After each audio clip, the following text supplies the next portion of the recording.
I'm Justin Boyd. I'm fucking shocked. I'm looking for a 17-year-old Afro-Latina kid in Gotham. I'm Tristan Jones. I was like, we need context. And we are the Watchers in the Basement. Welcome to the Watchers in the Basement. We are here today to discuss the 8th and final episode of the HBO series, The Penguin, episode titled A Great or Little Thing. And, this episode was the longest episode of the season, rightfully so. It's an hour and 8 minutes. I think very deserving for this finale. And let's jump right into it. What do we think about the final episode?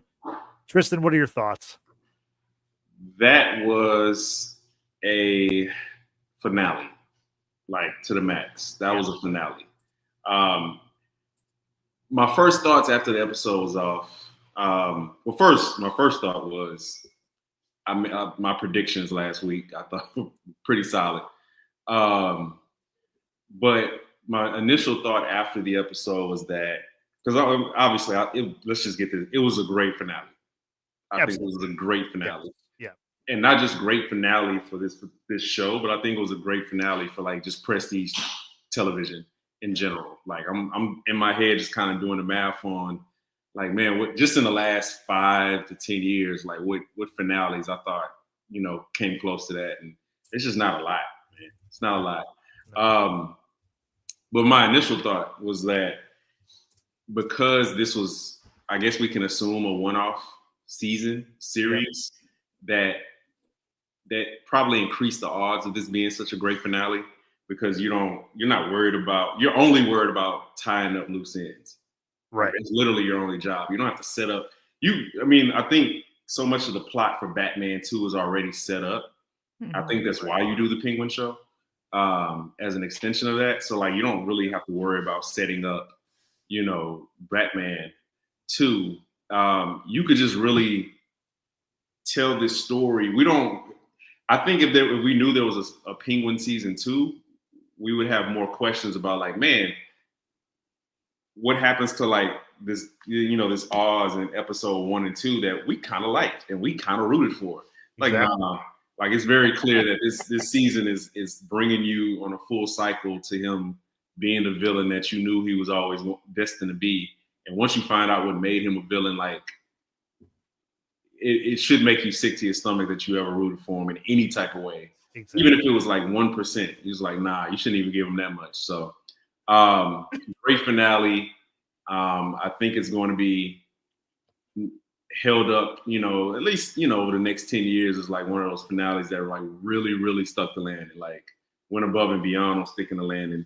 Man, and I could not be more excited to like rewatch this season and catch more things. But this was a great season, just a great concept. It's like, wow, like we can make our stars like villains. Like how many shows like just really dive full speed ahead in making the main guy or main woman the villain. And this one did it, and they nailed it. Definitely. Brittany, your thoughts on the finale? To echo already what's been shared in the chat, shout out to King B. Johnson and Trisha, aka the Texas Potterhead, for joining us. To echo what Trisha said, this episode was intense. In terms of like finales go, and I still have feelings towards the finale of Agatha all along, and I was kind of let down with that finale. Yeah. But this one, I figured, I'm like, please don't let me down. And it didn't. It still, of course, held my attention. It still threw in the plot twist. It still surprised the mess out of me, especially with that last kill. Oh my God. Literally, y'all, I'm sitting there with my hands over my mouth the entire time because I just could not believe that this was actually happening. And in terms of my predictions of what would lead Oz to embrace his full villain era, I said that Sofia was going to have to kill his mother in front of him, make him watch, and that was just going to end all of him. But the way that the writers did this was so it so exceeded my expectations, like just far and beyond exceeded my expectations. And I tell you, the storytelling was incredible. Shout out to the writers, the showrunners, the actors, everyone involved in this series. And I'm going to say series because of the fact that the writer herself, Lauren LaFranc, inside Gotham, basically said series, and it's like, okay, this is a one-off. This is truly going to be a mini series. I can't imagine how they could come back and like continue it, but I'm gonna leave it open for interpretation because we don't know what the Batman 2 is going to reveal for us. But the little Easter eggs that we got here and there that's going to lead into the new Batman movie is exciting, of course. I'm actually excited for a Batman movie, and that's the first time in a very long time that I've said that. So yeah, Matt Reeves and them must be doing something right because this finale was exceptional. And you think that Oz is not going to be able to talk his way out of anything anymore just because he's lost everything. But no, he finds a way. He finds a way, and he truly is a monster. Yeah, no doubt about that. He is a sick and twisted person with mommy issues that are off the charts, like just insane levels of mommy issues, and we'll talk about that. But no, it's for me for the finale, it was just like kind of a perfect finale. I think it was a perfect season, honestly. Like one of the best shows, for me, the best show of the year, and one of the best shows HBO's put out in, like Cristin said, like in the last 5 years, certainly. It was a bridge show between the Batman Part 1 and the Batman Part 2. It did an excellent job. We've talked about it. I think it's better than the Batman. I think it elevated the Batman, which is rare for a TV show to elevate a movie, much less a movie with one of the most popular characters in pop culture in Batman. But this show definitely did that. And, we've mentioned the showrunner and the writers and, cast and crew. I think the cast really deserves a lot of credit.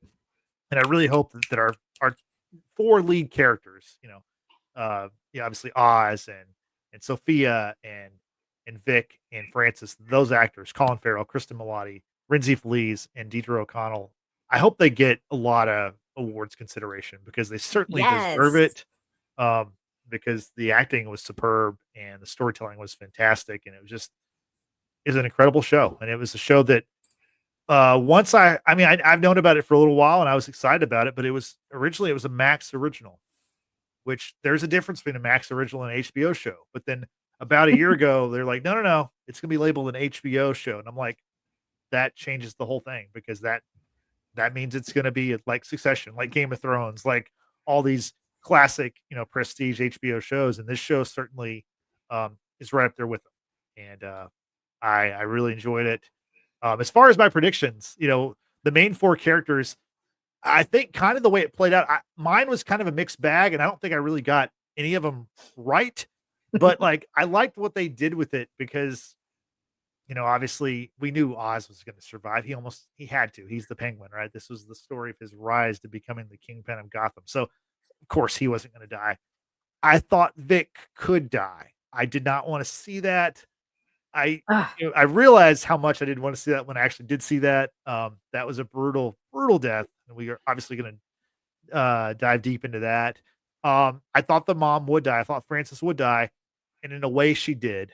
But but she's still alive, just in a vegetative state. And then with Sofia, I was hoping, like, please, like, don't kill Sofia. That's why this episode was so intense. I was like, she's got to make it. She's got to be in the Batman Part 2. And though she didn't die, she received a fate that was worse than death for her as she was sent back to Arkham.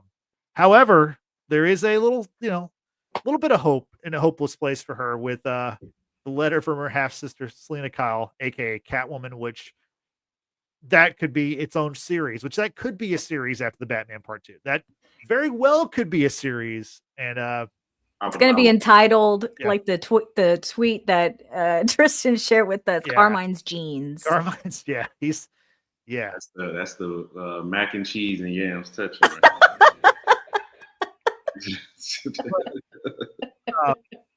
Right? Lord! After the Batman Part 2, which by the way, the Batman Part 2 is slated to come out October 2nd, 2026. So if you think about it, the Batman Part 1 came out 2022 in March. We got this show in the fall of 2024. So every 2 years, we're going to have a Batman crime saga installment. But there's a lot of talk. Go ahead. said, I'll be 41. That just hit me like shit. How old will you be, Justin? I will be 46. Yeah. Yeah, definitely. Certainly 46. Yeah, like 46 and a half or something at that point almost. 37. But yeah, there we go. But as far as the future, we might as well just talk about it since we're already talking about it. There were talks before the Penguin came out that the next series was going to be either a Gotham City PD show or an Arkham Asylum show. And now both of them, neither one of them were apparently going to go forward. And they said that, well, a lot of the stuff that they were going to use in those shows, they could use in the Penguin. But I believe now with the way they left off with Sofia back in Arkham, I think we're getting an Arkham Asylum series or a Catwoman series. I think that's very likely. There were rumors last week there might be a Joker series, but James Gunn shot that down. James Gunn is the studio head of DC Studios, so I think he would know better than anybody. A reason to not like him still.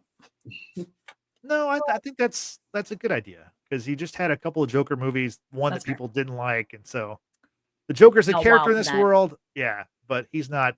I think that's a better move to do Catwoman or do. But he has been hinted. He has been hinted in the Batman anyway, so it's he was in the Batman.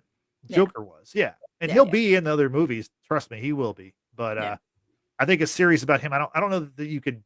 I mean, you could do a show about him, but like I think there's other characters that are more interesting and more deserving of the spotlight. The Joker's had the spotlight for a long, long time. This is true. TV and movies, preferably, mostly movies. So let's get to the episode now. Let's start off with Francis. We see what Julian is doing to Julian Rush is doing to her. He's basically this is very unique because it was like he was doing his therapy on her and we're getting this flashback, but instead of seeing her the way she would have looked back in 1988, we were seeing her in present day form.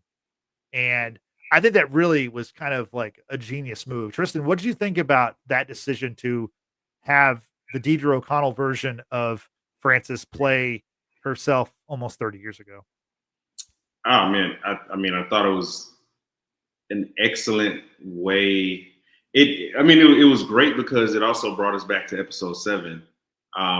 After Oz comes back home, we see him and Frances essentially go out to dance to the club, and it's great because we'll get to it later. But like, we're here now, but we don't know that Frances knows. Right? It was fair to kind of make an assumption that she would find out. We talked about that last week.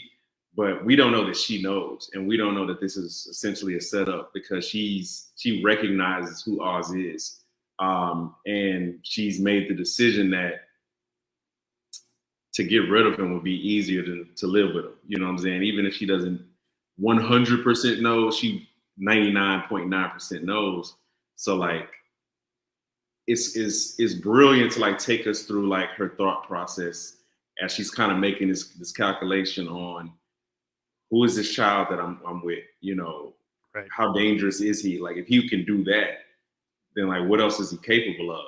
And like, and just kind of putting 2 and 2 together, like just his demeanor, like she knows, like he's a true monster because he's accepted that he's a monster, and this is like just essentially who he is. It's not what he does. There's a big difference there. So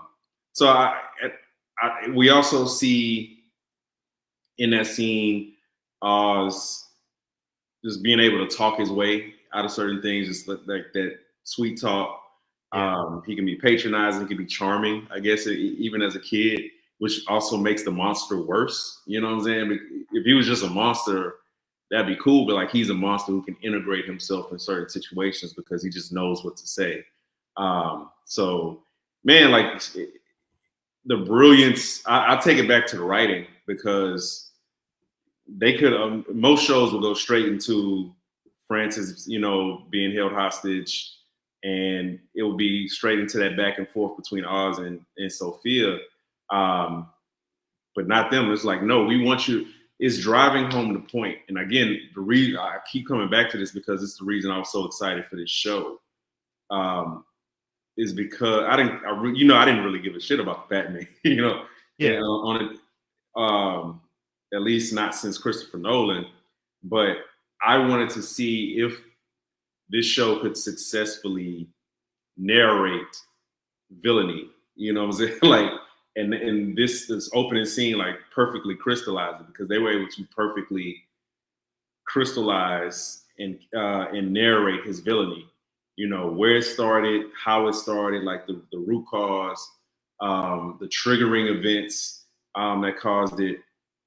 And, like, this is who he's always been. So like it's easier to not have any sympathy for him at all, because we see like this is just who he is at his core. So this opening scene displayed that the writers on this show were just operating at such a high level that they just kind of went beyond most like standard practices, especially for a finale, especially in something like an action-packed war between Sophia and Oz.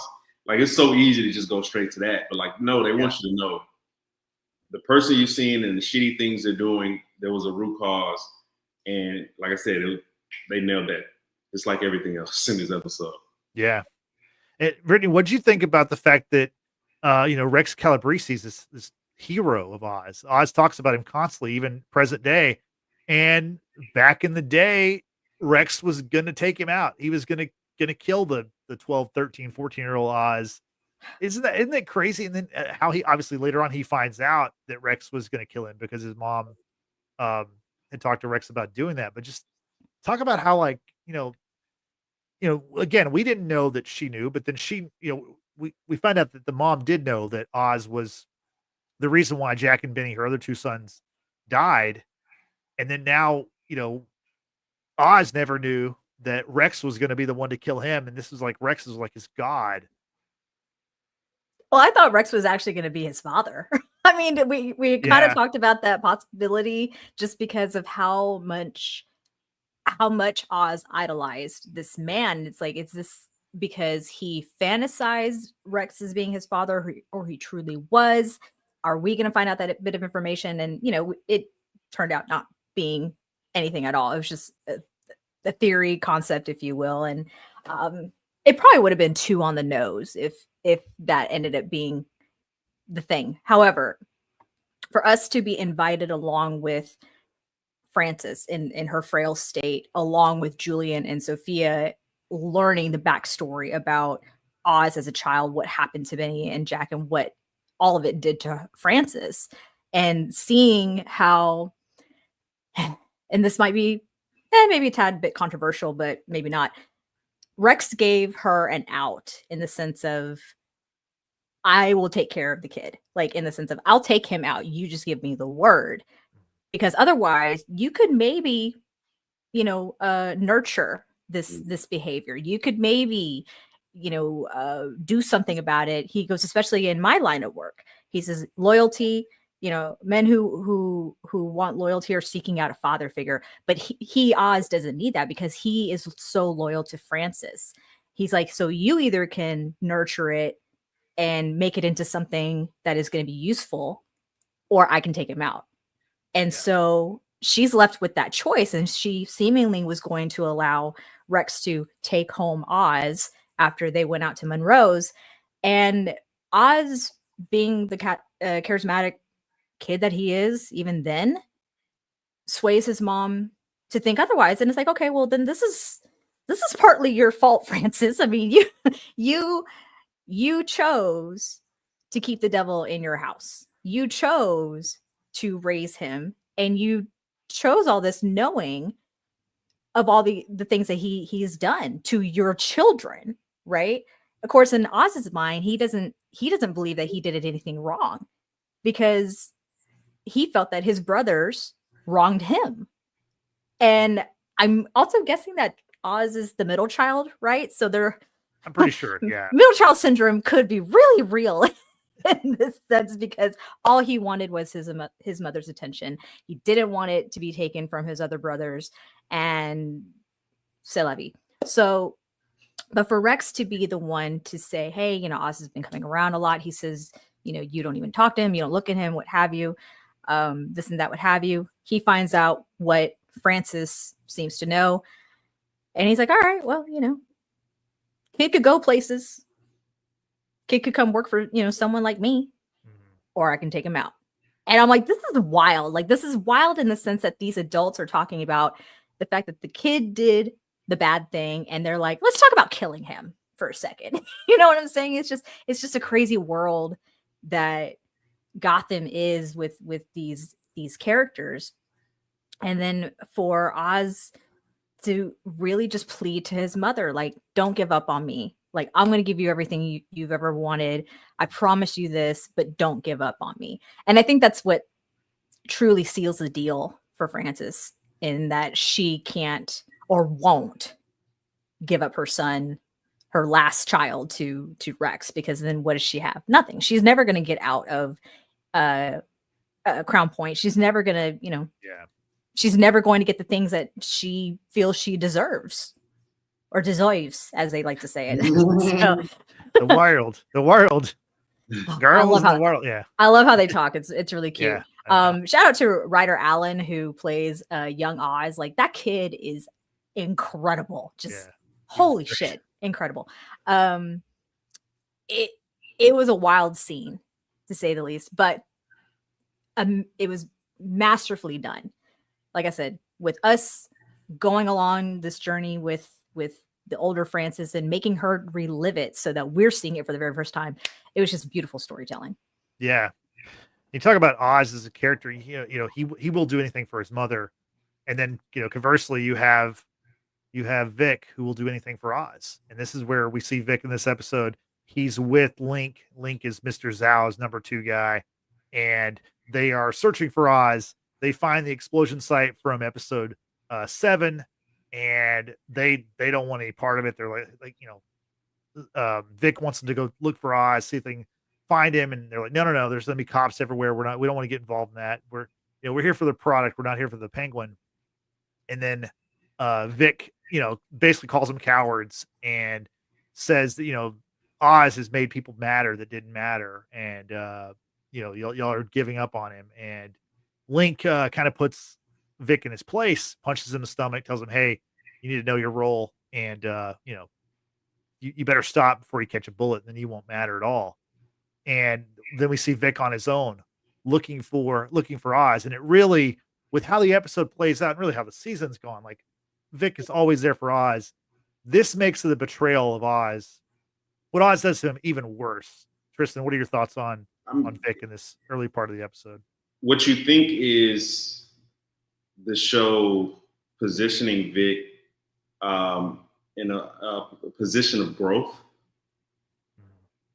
What it is demonstrating how stunted he is, because he doesn't understand. He doesn't have enough street smarts to understand that he's playing for a monster. You know what I'm saying? He's playing for a lunatic. And he's loyal to a lunatic. He's loyal to somebody who should not be loyal. And I don't even think, what's funny is that the way that the show kind of positions Oz and Vic, they never really put Vic in position to see Oz at his most slimiest. You know what I'm saying? Like, when he's selling people out, like, Vic's never really there. Like, when Oz sells out Sofia to the Maronis, right in her face, you know what I'm saying, at the outside the club, Vic's not there. He comes in at the end and saves Oz. So like, he doesn't really fully see Oz at his most monsters. He sees Oz in an enterprising way. He sees Oz as somebody who he can emulate as far as like how to step up and be a man and be tough and to own a room and to, all these things that from Vic's side, like, you can see, like, okay, even though he's, almost killed me a couple times, you know what I'm saying? Like, he's kind of threatened to throw me away, which is something I should keep in my back pocket. He comes to see Oz as a hustler, as somebody to emulate in certain ways. So the way he takes care of his mother, you know what I'm saying? Like, the car, like the apartment, the women, the girls from the club, like, he sees enough of Oz to look up to, but not the type that would potentially be fatal. You know what I'm saying? Which again, we think, man, Vic is stepping up. You know, he's talking to gangsters like that, like true, real live gangsters like that. You know, bass in his voice and shit. Like, and we're supposed to feel like, okay, he's coming up, and ultimately it just makes, like you said, it makes the betrayal like much more heartbreaking, but also predictable. You know, in a lot of ways. I called Vic's death last week because not really because of Vic, but because of who Oz is, who the Penguin is, and who we've always known the Penguin to be, which is a solo act. You know what I'm saying? And I just couldn't see a scenario where he adopted one when that's just never really been who the Penguin is. Like the Penguin thrives off that isolation, like literally thrives off of it. So it's just interesting to me, like the contrast. Like we're supposed to see Vic heading this way, but like it illustrates much more his eventual downfall. Yeah, no doubt about that. Brittany, as we move on, let's get to what is one of many like kind of Emmy award winning scenes, but let's talk about the Oz, Sofia, and Francis scene at Monroe's, which is the jazz club, which is now, dilapidated. It's a rundown club, but it's the club that obviously we opened the episode in the 80s, and now we're back there. And there's so many great lines in this, but we get Sofia talking to they're both there. We have both Francis and Oz, and they're both tied up and they're both gagged. And she's telling the story about this baby bird, these baby birds that they found in a nest. And there was the bigger one that was loved by the mother, and there's a smaller one that wasn't.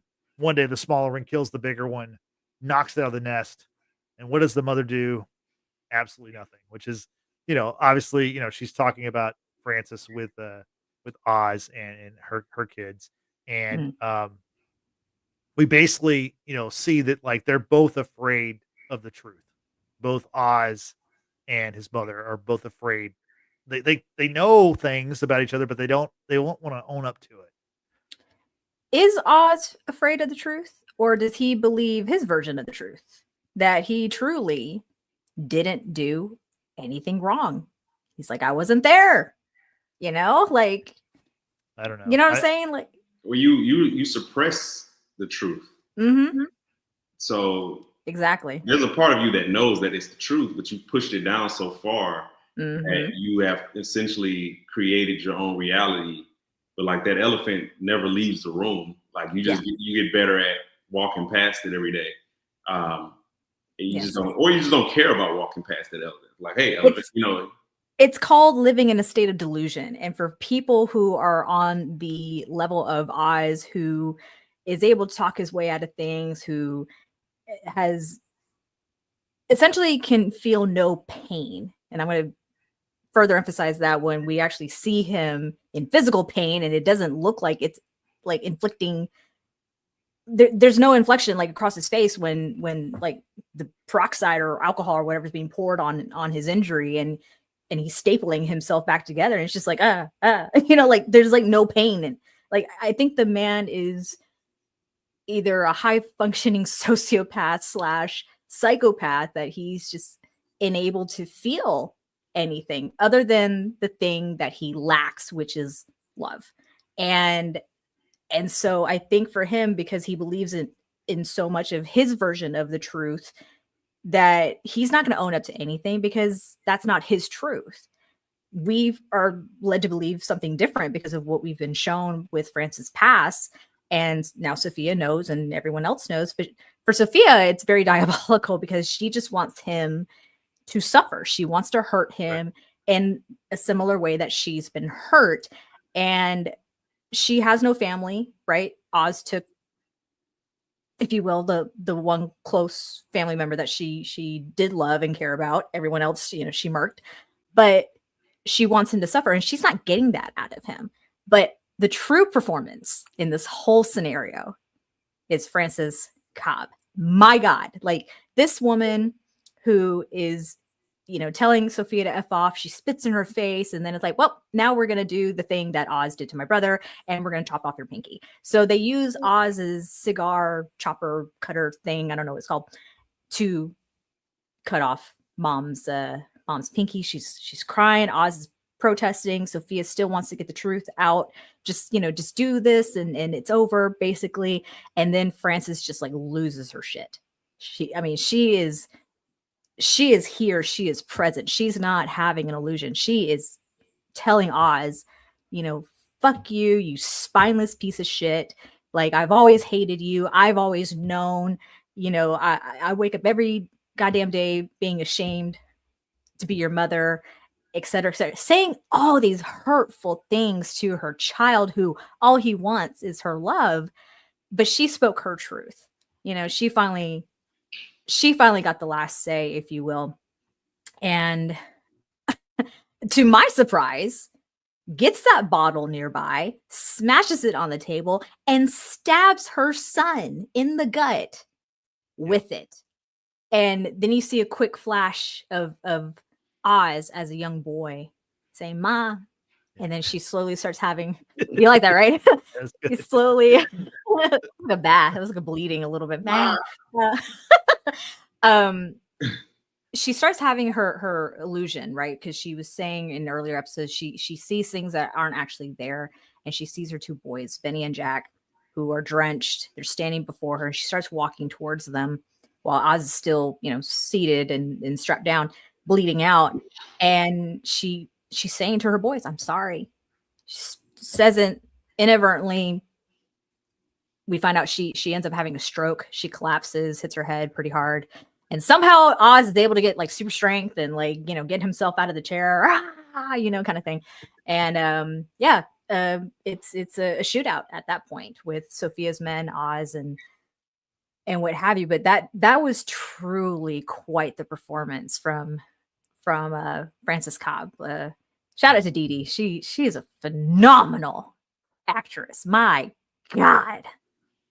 But I want to touch on something that you didn't mention there. You mentioned a lot of stuff, but what really set her off, and Tristan, I want to get your thoughts on this, is, Oz won't come clean. Sophia's like, "Look, we're gonna cut your mom's pinky off. If all you have to do is just admit that you caused your brother's death." And he will not do it. He won't do it. And what he says that really sets his mom off is, she says, "I know you did it. I've known forever." And he says, "No, you're getting things confused. It's just your disease talking."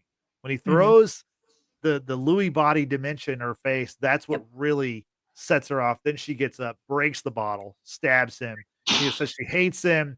She's always hated him. She'll never stop hating him. Calls him a disappointment and a waste of space. And that's really her breaking point. Tristan, what are your thoughts on this scene? Well, first, when Brittany was talking, like, sorry. I started thinking, like, a guy that good at like sweet talking and talking his way out of situations is definitely going to be good at doing that to himself. You know what I'm saying? Like, maybe it's not really repressing the truth or repressing emotions or whatever. Maybe he's just talked himself into wanting to be like this particular figure. Like, he's always wanted to be Rex. He always wanted to be seen a certain way, even while doing monstrous things. Like, he still wants to be seen as man of the people, right? And he has to keep lying because he's always played this role for his mother. In his head, he's her hero. You know what I'm saying? Like, he's the person that she depends on. Like, he's the person that she admires and all these things. And he, for his own psychopathy, like, he has to believe that she will continue to believe that, even in the face of like her clear emotions. Like, she's, like you said, she's clearly there saying like, "Hey bro, I know you're a monster. I know this. You're like I'm just as keen as you are." You know what I'm saying? Like, I found the fucking flashlight in your pocket. Like, I know these things are happening. Like, in order for him to like accept that, he would have to like dispel this image of himself that he's built up. You know what I'm saying? Like, he's all that manipulation. Like, no, he manipulates himself. Like, in order to be the monster that he is, he has to manipulate himself. That, what I'm doing is, right. What I'm doing is for the right cause. I'm a leader and all these things. Like, you're none of those things. Like, everybody knows yourself. Sell them out. everybody. He sold out pretty much everybody, in his life, business-wise, family-wise, whatever. So I forgot my second point, but I think that was the main thing I wanted to say is it's all manipulation and it's self-manipulation. So I think in that moment also Francis truly understands how much of a monster he is, because Francis is held up as the one thing that he's tethered to, that he cares about. I might do all this monstrous shit over here, but my ma, my mom, she's the one person that can really bring out his humanity, and she sees that he is willing to let her suffer. Exactly. Rather than, like I said, dispel this image that he's created about himself. So yeah. So I'm just trying to get back into focus here, y'all. Sorry. So what I was gonna say, and to kind of go back to that theory that I had where Sofia would kill Oz's mom in front of him, in a way, it was done. Yeah. She does it, not in the physical sense, but in that, ideology and what have you, in that sense. The idea of her is this perfect person, or this person, that he, someone who loved him, he was going to do everything for, take care of her, get her out of Crown Point, et cetera, et cetera. And Sofia really truly killed this idea that Oz had of his mother, of she loves me, I'm everything to her, and no, because she says, how could you do that? They were my babies. I had enough love for all of you. How could you have done that? And it's just, the writing in this show has just been so fucking great. And I have to go back and rewatch this again and see if I can pick up on more things. So I'm just going to go ahead and say my theory came true, but it didn't entirely. Anyway, for Oz to hear those words coming out of his mother's mouth, and those words be the last thing that she'd ever say to him, truly kills whatever is left in him, whatever sense of humanity, if you will, and thus the villain is truly born. I think in that moment. I mean, there's another moment that is truly heinous, but I think it's in that moment when he hears it and he still doesn't want to accept it, because even when Vic does find Oz at the hospital, because he does take his mother to the hospital after getting out of the shootout, he's still trying to take care of her and ma, ma, you're gonna be okay, ma, and so Vic meets up with him at the hospital and what happened with your mom? What, are you okay? What happened to you? And he's like, oh yeah, Sofia stabbed me. That's not who stabbed him. It was his mom. Yeah. His mom stabbed him. God damn it. Oz is still creating this illusion in his head that doesn't exist. He still is trying to control that narrative to fit his story, because his mom would never do anything like that to him. His mom loves him and she don't. Yeah. Yeah, no, he keeps the delusion going even to the end of the episode. Something I want to mention also, you talked about Vic showing up at the hospital. And once again, you see that Vic is on Oz's side no matter what. He gives him a pep talk of hey, the people in Crown Point, you gave people a job. You gave people dignity. You're somebody. And he kind of gets, Oz is trying to recover from the stabbing. And that kind of gives him that second win to continue, and he knows he's got Vic on his side. He's like, get your ass up, clean yourself up, let's fucking go. And then we see that Sofia is in contact with the other gangs, and she's put a bounty on Oz, and as she's getting ready to leave Gotham. Now, where was she going to go? I'm not sure. Maybe Italy. Maybe she's finally going to go to Italy. I don't know. But she was going to bounce out of Gotham, and but her final thing is, whoever can bring me Oz can have everything I have. My businesses, my home, everything. The drug business, the drug cartel, it's all yours. But one of you has to bring me Oz. And we see here where Link is kind of like questioning her, like, why would you do that? Like you kind of see Link is kind of stepping forward. He's been he's been kind of front man for the Zhao group for a while, but this is where you see like he's like you see the wheels turning, which I didn't I mean, obviously the way it plays out, I didn't really see it playing out like that, but you can kind of see that the Link has ideas of his own. Cristin, what would you think about how like that was kind of the first seed we see of that, and then what happens later on when Link actually turns on Mr. Zhao and he hashes his plan with Vic to kind of once again save Oz. Yeah, I mean, I like the ambiguity of Link calling Vic. It's kind of, where you at? Like we need to get together. Like you don't know. Okay, is Link really joining forces, or is this a setup because he wants to bring him in for the bounty? But it really demonstrates that Oz's message, as we can talk about the intentions, the place that it comes from, but ultimately it's a message that works, which is this feeling of being overlooked. I'm sorry.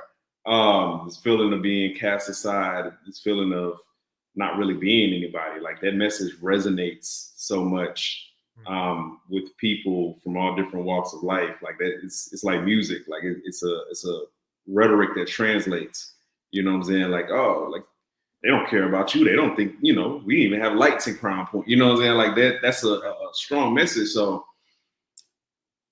it's crazy how effective it is on both Link and Zhao. Like Zhao got, with it too, like just like the rest of them, they all feel like as long as it's a larger target that you can point everybody at, like that's a message that can always resonate. Yeah. And that's really what it is. Link just like tell of most, games is like, hey, I want to be on top now. I've spent so much time, like I said, as a front man, but not as the one all the way at the top. I want to be the big boss person. So it's ambition. So much of Oz's story is about ambition. Him from his first like true act, which is setting his brothers up to die. Like that's a form of ambition. Like I want to rise up in the household. I want to rise up on the love scale with my mother. Like so, his whole life has been about moving up. And it's about whatever it takes to survive, whatever the cost, like that's what it is. So Link is just another version of that. Like he's a softer version of that. But his whole thing is I'm ambitious. Like, I'm getting in with the bliss thing. You know what I'm saying? Like his thing is ambition. So I don't know if I saw it either, but also again, there's enough there. There's been enough breadcrumbs throughout the season and throughout our interactions with Link to let you know you should not be surprised either. Yeah. And talk about like somebody trying to move up. Oz has another plan. He's ready to hatch. This is his big plan. He goes to meet Councilman Haiti, who we met in a previous episode, who he had with needle-nose pliers by the nose and forced him to turn the power back on at Crown Point. Well, in this portion, Oz meets him at City Hall, and he basically tells Councilman Hayden, he basically sells him on everything that he's done. He pins it all on Sofia and on Salvatore, and basically says like, "You'll be a hero. You're gonna be the one guy who ended this war, this drug war between the Maronis and the Falcons. I'm handing this to you in exchange. I want to be able to, rub shoulders with the fancy people here in City Hall." And I think it seems like the Penguin has his eyes on the mayor and maybe potentially being the mayor. That actually happens in Batman Returns, if you remember. Brittany, what did you think about Oz and how his once again he's a storyteller and he's telling the story and it's all the stuff that he did, but he's selling it to Haiti as like, here's your chance. We can take out my enemies. I'll rise up, you'll rise up, and we all win. I mean, it's Oz being Oz. It's Oz continuing to spin that web of lies and to somehow make it all fit. I mean, everything was valid. He's like, that big hole that's in the middle of Crown Point. Well, underneath that was the biggest drug operation there ever was. And underneath all that, you're going to find Falcones, you're going to find Sofia's G-Wagon, you're going to find the Maronis, you're going to find Salvatore Maroni himself. It's like, it was all very fitting, you know, it just obviously, and there was no telling of the other men who actually were part of Oz's operation, right? There's no telling of who they were, right? You know, so it all fits. And it's just kind of like, how is Oz going to get himself out of this predicament? And then he always finds a way. It's incredible. It's incredible how much bullshit that man can spin and how he's able to manipulate the weak-minded around him, right? And I think with the lingering shots of him, you know, looking up at the council, city council hall, whatever you call it, the room, the seat, you know, he looks at Bella Real's placard that says Mayor Elect. He, you know, once he walks out of the room and he's about to leave City Hall, he sees Bella Real up, you know, in the stairs, and she's going to enter her office, and he just kind of lingers and walks out onto the steps, you know, facing Gotham. And I'm like, oh yeah, he's going to run for mayor. there's no doubt about that, because when you're king, I mean, you're king of in a way, right? But is it enough? You know, is it enough?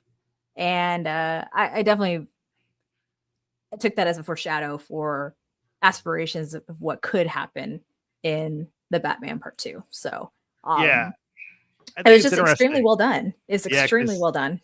Well, the Penguin, it seems like he has political aspirations. On the Marvel side, in Daredevil, Daredevil Born Again, it seems like Kingpin is gunning to be the mayor of New York City. So interesting that, you know, both these characters that are somewhat similar are both are going for the mayoral spot.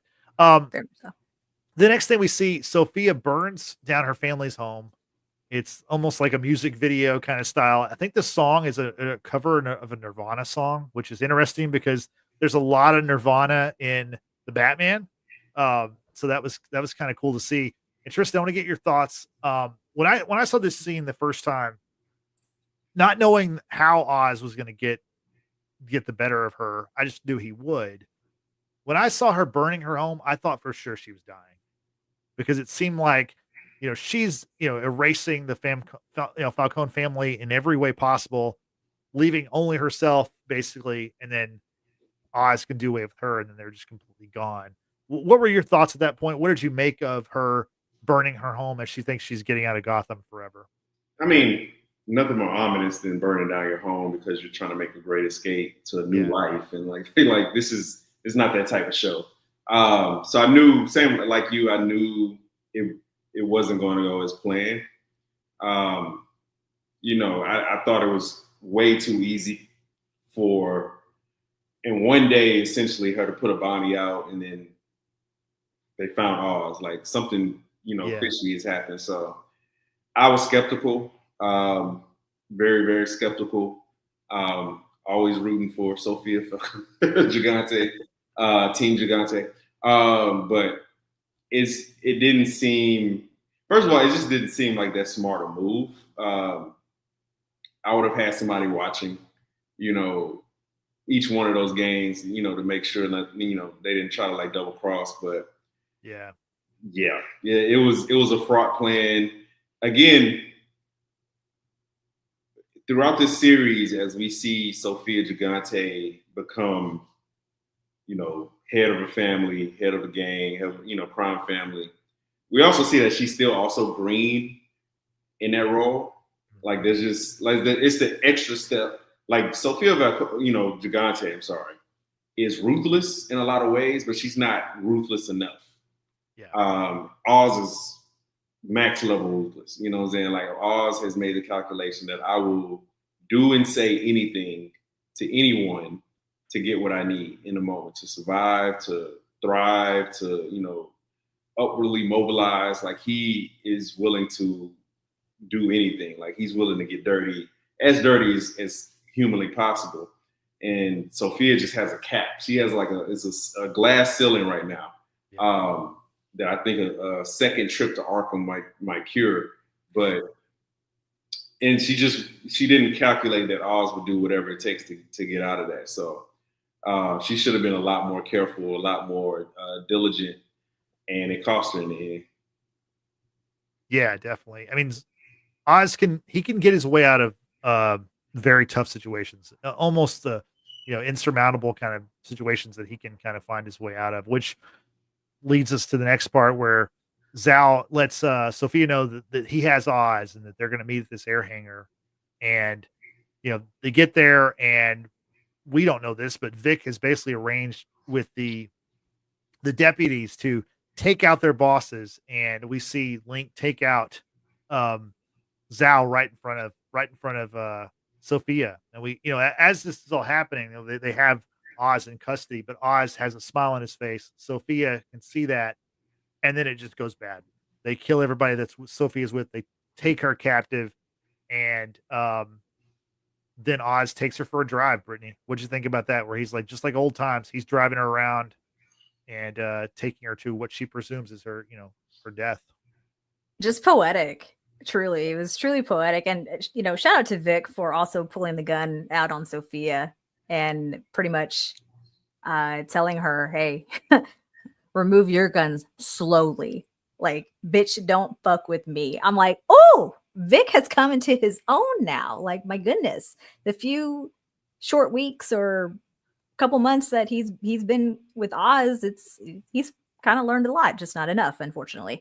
But for Oz to overthrow Sofia and therefore the other leaders of the gangs, right? And in the sense of the very thing that he's been pitching since the first episode of, trying to be like a man of the people, like Rex Calabrese was. Yes, he was a gangster, but he did a lot for his community, et cetera, et cetera. And what it is that people need to be given a chance, right? Vic was given a chance.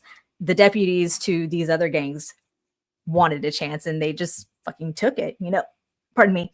And explaining that to Sofia, once again, he's driving, she's sitting in the back seat. She of course, is trying to find a way to escape. She tries unlocking the door and Oz kind of looks at her like, really? Like, you're going to really try to unlock the door from inside? Like, hello. And all of it was very poetic, leading up to them getting to the point where it almost looked very similar to the meetup that Sofia had with that one reporter, right? When Oz was, first observing what Sofia may be doing and how it would get her in trouble. He ratted her out to her father, and she's always blamed him for being sent to Arkham, right? And so in a way, it's kind of like, well, you blamed me for all this, so let's go ahead and do the thing that you accused me of for so long, and I'm actually going to go ahead and just do it. So where you think that he gets her out of the car, she walks towards the edge where the water is, and you can see the Elliott Bridge in the background, which is very symbolic for the hardworking people who built the bridge, but they weren't recognized for it, right? You think he's going to shoot her execution style almost, and it lingers, and I'm like, there's no way he's going to kill her. There's no way he's going to kill her. Big light flashes on her. You hear helicopters, turn around. Oz is not there anymore. Nowhere in sight. Swarm of Gotham police come swooping in to arrest her and to take her back to Arkham, which is a fate worse than death for Sofia. She spent 10 years at Arkham for a thing that she never, ever did. And now she is getting pinned for all the crimes that Oz did. So I don't know. It's just incredibly poetic. I thought it was just, again, masterfully done. The writing of all this is so exceptional. Yeah, I was so worried about Sofia dying that I never considered her going back to Arkham, because I just thought, okay, she was there for 10 years. She got out. We saw some really great Arkham stuff. I didn't expect them to go back to that. So for him to set her up and have her go back there was especially cruel.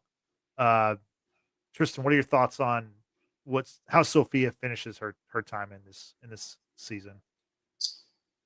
I mean, essentially back where she started. Like this is the cycle.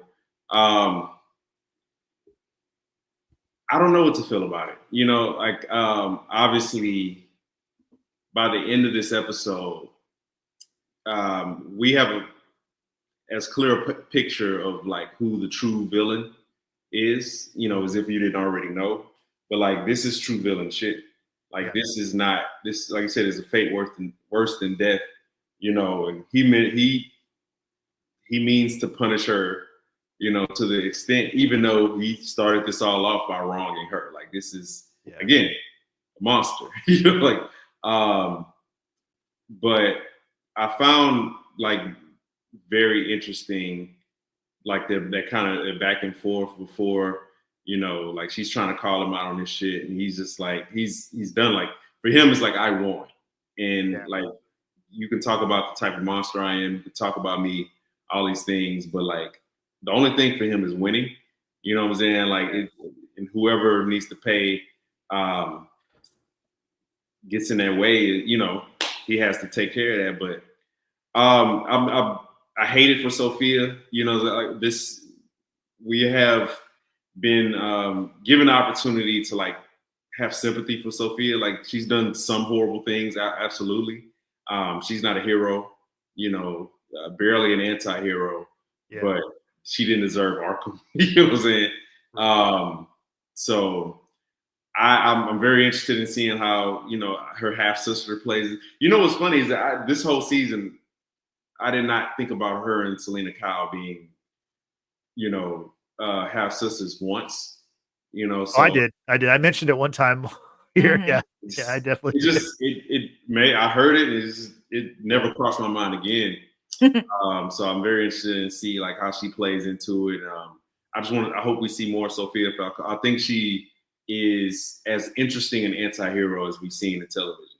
You know what I'm saying? Like I've never felt like contempt for somebody like and just so quickly felt sympathetic and, you know, not necessarily rooting for him, but like I see why. You know what I'm saying? Like so quickly that I have with Sofia Falcone, now Gigante. Yeah, you know what's really interesting about this world that Matt Reeves has created is the villains. They're just people. Like they don't have like they're not teaming up to go against Batman necessarily. I mean, in this show, you see that obviously the Penguin, he hates the Riddler for what the Riddler did. He calls him a madman for what he did in the movie. And obviously, I don't think we're going to see Sofia ever team up with the Penguin in the future. I don't think that's going to happen. If she gets out of Arkham, she's going to try to kill him. I mean, let's be real. The Catwoman is no fan of the Penguin either. So if the Catwoman, you know, if Selena Kyle is able to get her half sister out of Arkham, which let's be real, she probably is. She's a master thief, master cat burglar. I think that'd be a great heist season to see, you know, how they escape Arkham. That could be a really cool idea. But I love how it's like it's not everyone's ganging up. Like they're not evil for evil's sake. They're evil for the reasons that, you know, they have their own character reasons why they became villains, but they're not all gunning for the Batman. It's not a giant team up. It's the circumstances how they play out. Brittany, what'd you think about whenever? By the way, Julian Rush is back working at Arkham, which that also surprised me that he's returned to his previous job, and he's bringing her daily mail. And he mentions, oh, there's the usual stuff. There's some marriage proposals, there's some fan stuff. He's like, but there's this letter from your half sister. This woman saying she's your half sister, and then we see Sofia, you know, who's obviously in a terrible spot in life. And she gets this letter and she starts to read it and she kind of gets a little bit of a smile. So we get a little bit of hope for her. What was your takeaway from that scene? I mean, you have to get some sort of Easter eggs from the Batman to be incorporated into this show to obviously lead into part 2 of the Batman. So I think that was beautifully done. I'm going to go back to a comment here that Trisha, aka the Texas Potterhead, had left on her. She said she was waiting for us to get Selena Kyle reference or appearance, and they did it so well. And I think it's great that they did hint at the character without necessarily having to bring in Zoe Kravitz. I mean, not that I wouldn't want to see Zoe, but I like the fact that the show was so centralized on just like a few main characters, and if you were to bring someone else from the movie into the show, I don't know. For me, I think it would have kind of like shifted the perspective a little bit more. If it's going to be the Penguin, then let it be about the Penguin and then his doings in Gotham and what have you. Kind of talked about it a little, like a couple of episodes ago, about how Gen V was created, as a spinoff of The Boys, but now it's also going to feed back into The Boys, Right. or it has, and then it's going to go back to Gen V. So if it's going to kind of do this sort of thing where we get the Batman and then you get spinoff the Penguin, it goes back to the Batman, and then maybe you get a spinoff of, let's say, Catwoman, or something Selena Kyle related, where you're still going to get some characters that are recognizable. That'd be cool. But I figured at some point they obviously had to bring in some sort of reference to Selena Kyle, because she is Carmine's child, right? And she too, not a fan of him. So there's that likeness. Yeah. I do want to mention, before we wrap up on Sofia, the fact that whenever she was kind of resigned to her fate, she thought that Oz was going to kill her by the river, by the water side. She did get a great. She got a couple of good lines in there on him. She asked, how's your mom? Has she told her she loves you yet? Which, by the way, now fast forward a little bit and we see Oz and Vic, and they're going to the hospital to see Francis and to celebrate. And that's when Oz learns that his mom, she had a massive stroke. She's now in a vegetative state, which is what she was obviously very concerned about. In previous episodes, she made Oz promise that if she ever got to that point, he would kill her. And we're at this point, she's in that state, and he's telling her, he's like, I did it. He's like, they're watching TV. He's like, yeah, everything Hades saying up there, I fed him all that. He's saying it like, that's my story. I did all this stuff. I'm the king. Tell me you're proud of me. Tell me I did good. The Penguin, he's so pathetic, isn't he, Tristan? It's sad. It's sad, honestly. Yeah. I think this is the height of his psychopathy. I think this is like one of the more evil things that we see him actually do, which is like not just keep her alive. You know what I'm saying? Like at this point, it's not even when she first kind of broaches the topic for him, and it seems like something cruel. Like, why would you ask your son to do that? But like, once she gets to that state, it's like, man, like, you don't have to do this in a cruel way. Like, just pull the fucking plug. You know what I'm saying? Not only does he not do that, but like he forces her to like watch. She can't do anything. Like, you see seeing those tears run down her face, like almost broke. That was fucked up. Yeah. That was a +10. That is Bravo +10 insane shit. So like, but that just forces her to watch him be the monster that he is. Right. And I think he believes in his soul that she believes that she knows that he did it, that she hates him. I think he believes that, like deep down, once he gets, past the mirage, the delusion. So is this like his form of punishment on her now?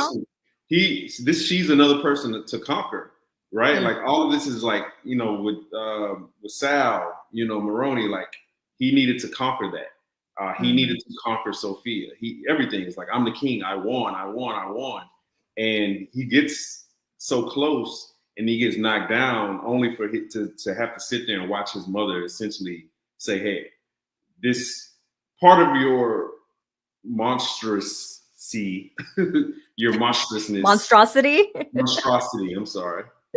Part of your monstrosity is built on the fact that, you want to, rise up, you want to win, you want to be that. But also another part of it is he wants to please his mother. He wants to prove to her that he's worthy of the love that only he deserves. And like to sit here and have to watch her say, no, I hate you. Like, I don't even want to be your mother. You know what I'm saying? Like you are scum. You are a monster. I know what you did. Like this image of yourself, like is built on sand. Like it doesn't stand for shit. Like you can, if you really go back and watch, you see his face change. His eyes get lower. He's almost like growling. Sneering his teeth. He sees her as something to conquer. Like he's not going to outright kill her, but he might. He's killing her, but like keeping her alive at the same time. I think that if that's obviously the last scene, like, you know, but if we did not see the thing that happened right before it, we would have been like, hey, this might be the most evil thing that we see Oz doing in the series. It's not. It may be. It may still be. Like, I think it is. I don't. It may not be his most evil thing, but it's definitely his most cruel. Is sitting there and having his mother watch him at that state. In that state, watch him be a monster every single day. Given how much he professed to love his mother, how much he was doing everything for his mother, and he promised her long ago that he was going to get her out of Crown Point, get her in the penthouse, you know, with the look over the freaking city, you know, everything, right? He eventually, quote unquote, achieved that, but the quality of life that she now is living is not worth it, right? And it's incredibly cruel that he is doing this, most likely out of spite, most likely to,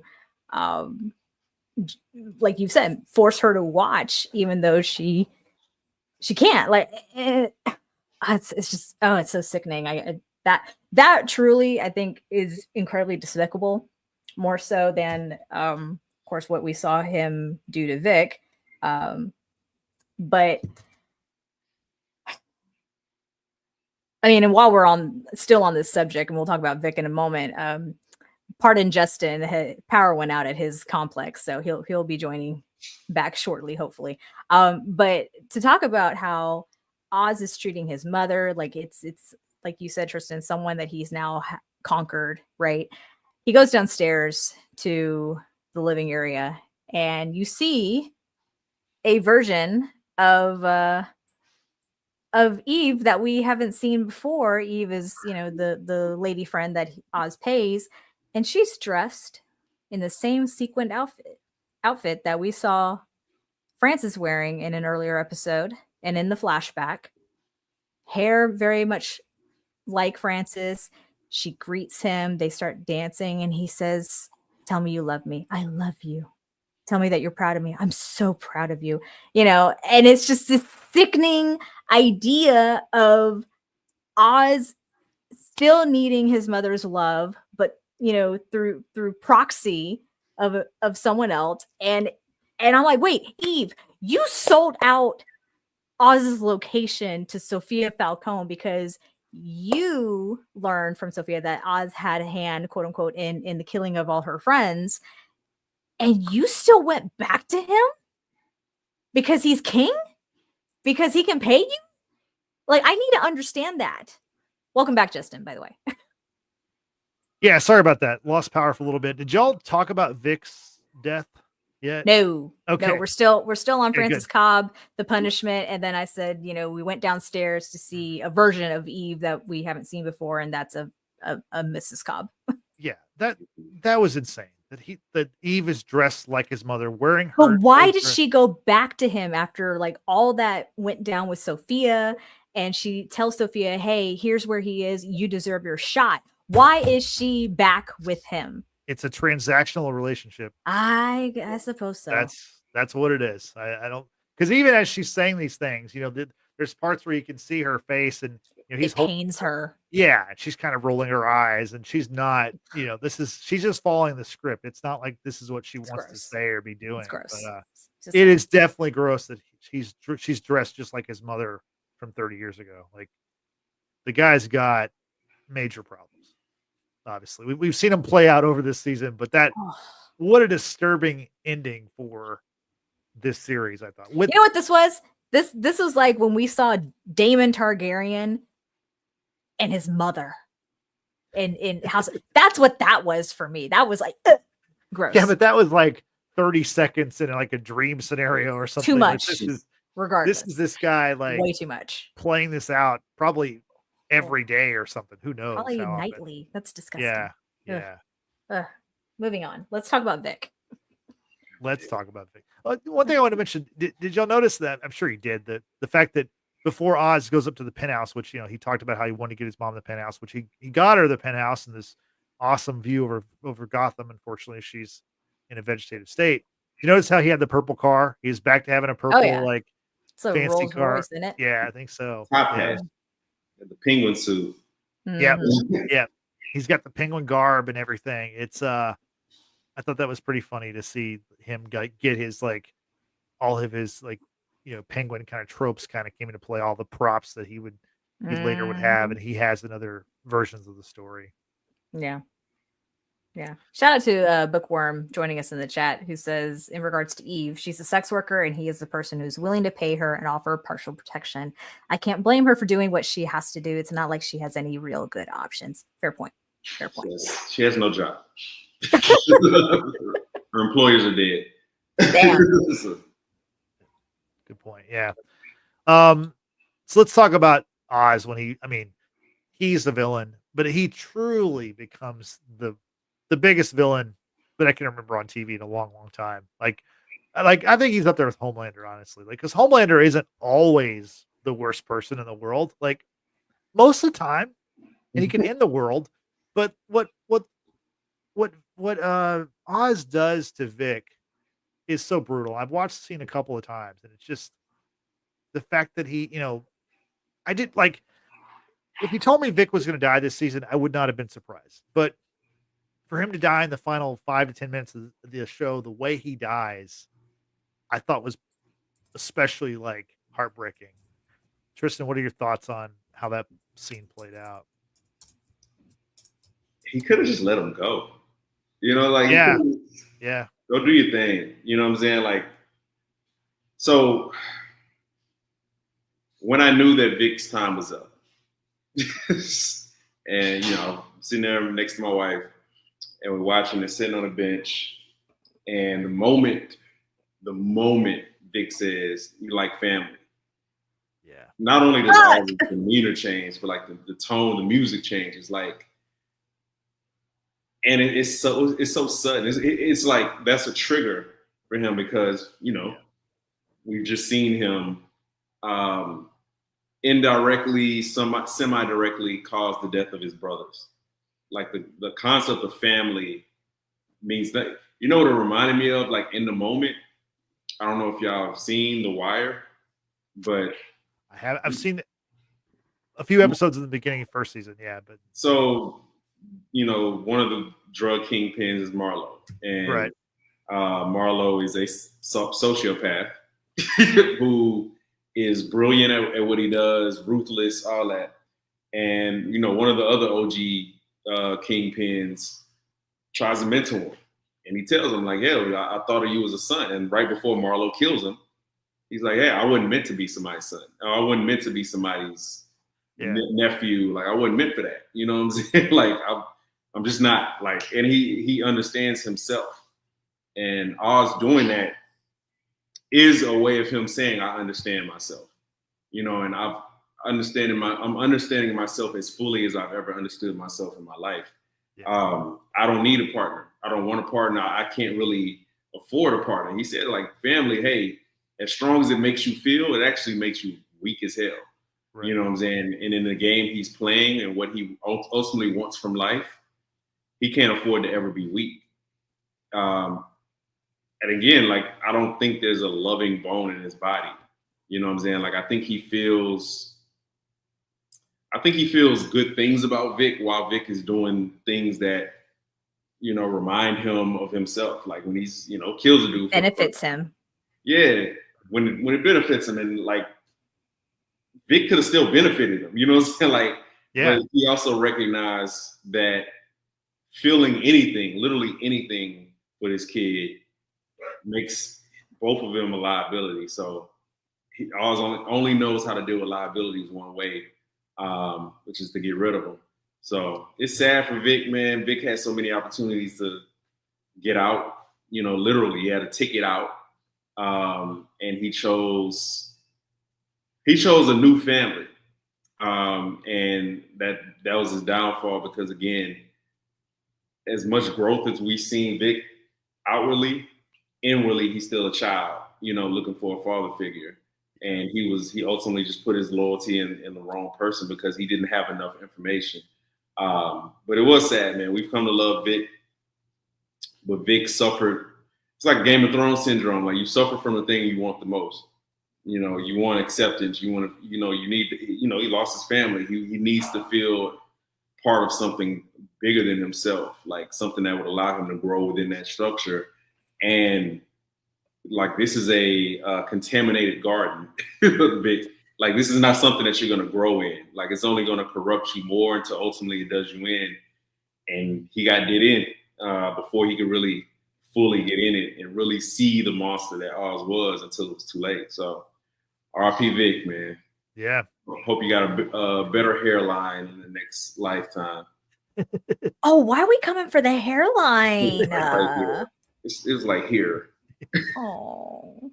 It's like the walls are closing in type of hairline, So hope that's better. Well, shout out to half mi gente for being half Mexican, half Dominican. All right, we can't have it all. And that actor might be the live action Miles Morales. There's a lot of chatter about that. We'll see. I've heard about that too. Yeah, we'll see what happens. But it'll fit him. Honestly, for his sake, I hope Marvel Studios is in charge of that, not Sony, because if Sony is, then he should turn that job down and just take anything else. Facts. But Brittany, go ahead. You go ahead. I was just gonna say, so with Oz having make that big speech to Sofia about how it's all about giving people opportunity. Yeah. Right. Vic was given an opportunity. And I felt like, yes, obviously the family comment struck a chord with Oz because, look what he did to his family to be with the one family member he really wanted. And then in turn, how she felt towards him all along. And he can't undo that no matter what. And for the showrunners to decide that was going to be the line that's going to be the tipping point for Oz, I think was so brilliantly done. However, it still could have been spun to me how the big speech about the deputies and, taking out their heads of gangs and what have you. I mean, for all intents and purposes, Vic was that to Oz. Like he was like the number 2 in a way. Where were Oz's other men? Most likely dead, right, in the tunnels after the big explosion, right? So, and the fact that Vic was there for every step of the way for Oz to achieve everything that he's achieved, and Oz said that much, couldn't have done this without you. And Vic's like, hey, thank you for taking a chance on me. And so it's those words to me that would have been like, oh, Vic, oh, fucking Vic, and then he grabs him by the throat and starts strangling him. And it's like, Oz does not want to be topped. He doesn't want to be topped by any other person out there in Gotham, right? He wants to have it all. And that's kind of where I thought it was going to go with, the number 2s wanting their shot, what have you. But then the whole family comment was just like, oh, no, no. And so that's at that moment, I put my hands over my mouth and watching this poor child being strangled to death by someone, whom he ended up idolizing, I guess you could say, yeah. And it was truly one of the most difficult scenes I think I've ever had to watch in modern TV. And for it to make us feel some type of way, the showrunners did the damn thing when like you invest in these characters and you're like, oh, like Justin, I hope Vic makes it into the movie. Yeah. And then he doesn't. Doesn't. It's crushing. To wrap on Vic, the last thing I want to mention is what Oz does after he kills Vic is very disgusting. Yes. He takes out Vic's wallet. He takes the money, which whatever, but he takes Vic's driver's license and he tosses it in the water.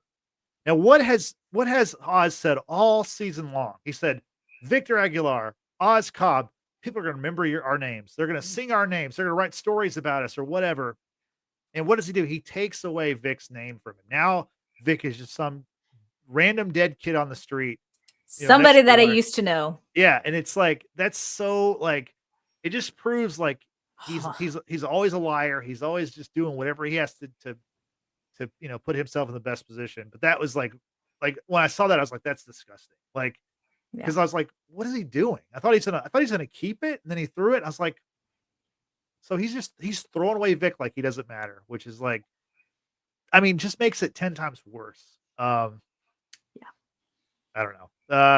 Do y'all want to comment on that, or is there anything else you want to say about that? Truly horrible. He just, totally leaves Vic on the ground, as if he just literally disposes of him. Yeah, literally, quite literally. Yes. Exactly. And I think that's the best way to describe the whole situation. Oz would not be where he is without Vic. Vic, who gathered the gangs, got the deputies to do what they did, for Oz to, take out Sofia in the manner that he did. Mm-hmm. Yeah. And I wanted to go back to an earlier episode of the moment where we thought, after Vic helped Oz put Alberto's body in that abandoned car, and Oz was going to, turn around and shoot him. He's like, well, maybe I'll keep you around, see if you're of any use. And I this is Mandela effect. I thought he would have said something like, I'll keep you around until you're of no longer use. You know what I'm saying? Like, he kind of forewarned him that's how it was spinning in my head, but that's not what the line was. But that just tough in for Vic. Tough look for my guy. Yeah. Shout out to Binge Mode. I miss y'all. The final thing for this series is we talked about Eve wearing a dress as Francis, dancing with Oz in the penthouse, and she's basically saying, she's forced to say, she's proud of him, that he did it, Ma, and then she says, Gotham is yours, sweetheart, nothing standing in your way. Then we see outside, the bat signal lights up the sky. What a perfect ending to the series, and what a great way to mention Batman, but without having to say his name or have to show him, or without having to have the character even in the series. Just throw that signal up as the series ends. I thought that was a perfect ending. Tristan, what are your thoughts on the bat signal and just incorporating, like, hey, here's a little breadcrumb, here's a little Easter egg for what's to come? Yeah, man. I think it was a great ending, although also easily predictable. So yeah, exactly. That signal up at the end, like just to let you know, okay, this is what we're here for. This is something to look forward to. Hey, man. Again, I'm excited for Batman too, and I never thought I was going to say that. You know what I'm saying? So they got me. I'm not a DC guy, but I'll definitely fuck with Batman, Penguin, and everything that comes from the storyline. Yeah, I'm looking forward to it as well. Brittany, your thoughts on the bat signal? No, Batman. No, Batman. Yeah, no, I think the bridging between, quite literal bridge, it's so well done. These are people who are fully invested. These are people who actually know how to tell a story and make you care about these characters. And because prior to really all this, I mean, I have seen the Batman, still way too long of a movie, needs to be cut down. But yeah, I'm here for it. This is, aside from Joker, I still have many good things to say about Joker and Wonder Woman, the first one. I actually care about this franchise again. I really genuinely do. So I'm looking forward to seeing the Batman Part 2. I think that's a sentiment that's kind of shared by everybody. So let's wrap it up. Final thoughts, Tristan. Final thoughts on the series, the Penguin, just everything. I mean, they did it, and not only did they create a great season of television, but they were able to weave in film to television in a way that Marvel had struggled with. Marvel had a spark when they started. It was going good at the beginning, but it's too bloated, and they just kind of got away. Too many storylines. I think having this one central storyline, continuity from film to television, and just not that many superheroes and stuff to worry about, that created, again, a great season of television. again, I went into this with just curiosity. I don't know how I didn't care much about the universe. Yeah. Never really cared about the Penguin ever. Yeah. Just like in my life, like just one of my least favorite villains. And wow, I could not be more interested in the Penguin now. You know what I'm saying? Like having that story repurposed, just great writing, like bringing out so many layers of the Penguin, the backstories. This was a phenomenal season of television, and it did the impossible. It got me excited for like more DC stuff. So yeah, that in itself is a success. But as far as prestige TV goes, like this is not just a villain show like that. The performances, the writing, the cinematography, everything about it just left you wanting more. You know what I'm saying? So shout out to Matt Reeves. Shout out to DC, Colin Farrell. This was amazing. 10 out of 10 season. So it's not many shows that you can say that about. So shout out. Mission accomplished. Brittany, final thoughts. Where are the awards? Where are the nominations? Where are they? We need to see them. Colin Farrell, Cristin, Milioti, the top four killed it. Absolutely killed it. They deserve to be recognized. Shout out to the showrunners, of course, Lauren LaFranc, Matt Reeves, all the directors, and everyone else involved, cast, crew. Like my God, y'all did the damn thing. Shout out to writer Alan. Thoroughly impressed. Everything looked great. Y'all need to give this a try if you haven't. If you stopped along the way, I encourage you to go back and finish it because my goodness, the show was one of my favorite things of 2024. I'm just going to put it right there. Yeah, I'll say it again. The best show of 2024, phenomenal season of TV. Really just can't really heap enough praise upon this show, and can't wait to see what's next with the Batman Part 2 coming in October of 2026. So now you know what we thought about the Penguin. We want to know what you thought about it. Brittany, what's the best way for people to let us know? Join us for our live chats, just like Bookworm, King B. Johnson, and Trisha, aka the Texas Potterhead, all did today. We appreciate y'all taking the time out of your day to share with us your thoughts and your feedback on the Penguin. And if you're watching and didn't participate, that's cool. We appreciate you also checking us out. If you haven't done so already, hit that subscribe button, hit that like button, and hit that notification bell. That way you know the next time we go live, which will be tomorrow, talking football with these two right here, not me. But yeah, these two guys and Frank will be talking football. We're also going to be potentially bringing back Yellowstone because that just dropped also. So if y'all are Yellowstone fans and want to catch up with the watchers on Yellowstone, be sure to, once again, subscribe, hit that notification bell. That way you know the next time we are going to go live for that. Follow all of our social medias, description box down below. And lastly, check us out on our audio podcast that's available to you on Apple and Spotify. Thank you, Brittany. I appreciate it. So for Brittany and for Tristan, I'm Justin saying thanks for watching. Thanks for listening. We will see you next time. Have a good night. Bye-bye.